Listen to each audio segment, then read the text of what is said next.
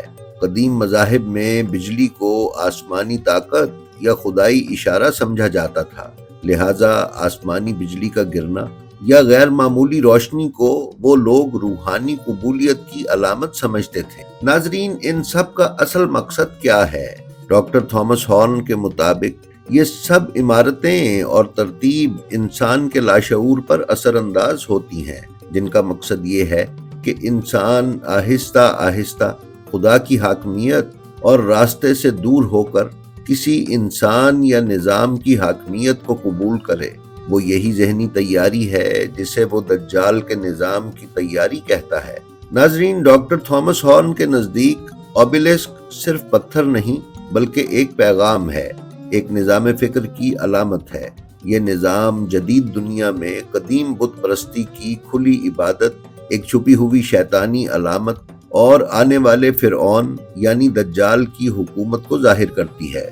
جدید عالمی اشرافیہ اور دنیا کے آخری وقت میں ایک جیسے نظام کہ جہاں انسان خدا بنے اور خدا کو پس پشت ڈال دیا جائے کا اجرا چاہتا ہے۔ اسی لیے انقلاب اسلامی ایران کی سالگرہ پر بال کے ساتھ اوبیلسک مینار کا جلایا جانا صرف ایک علامت کو جلانا نہیں بلکہ پورے نظریے اور شیطانی نظام کو چیلنج کرنا ہے۔ ایران نے بال کے ساتھ اوبیلسک میناروں کی علامتوں کو جلا کر یہ بتایا ہے کہ ایران الہی طاقتوں کا نمائندہ اور شیطانی نظام کے خلاف صف اول میں کھڑا ملک ہے۔ اس کے ساتھ ہی ساتھ ایرانی عوام نے دنیا کی یہ آخری جنگ شروع ہونے سے پہلے شیطانی علامتیں جلا کر دنیا کو یہ بھی پیغام دیا ہے کہ ہمارا مقابلہ کن طاقتوں سے ہے۔ ناظرین، یہ جنگ شاید اب ہونے جا رہی ہے۔ یہ کوئی عام جنگ نہیں بلکہ وہ آخری لڑائی ہے جس کا وعدہ تمام آسمانی کتابوں میں کیا گیا ہے۔ عیسائی اور یہودی اس جنگ کو آرماگیڈن کہتے ہیں۔ اسی جنگ کے بعد انشاءاللہ امام مہدی علیہ السلام کا ظہور ہوگا اور خدا کا دین تمام ادیان پر غالب آئے گا۔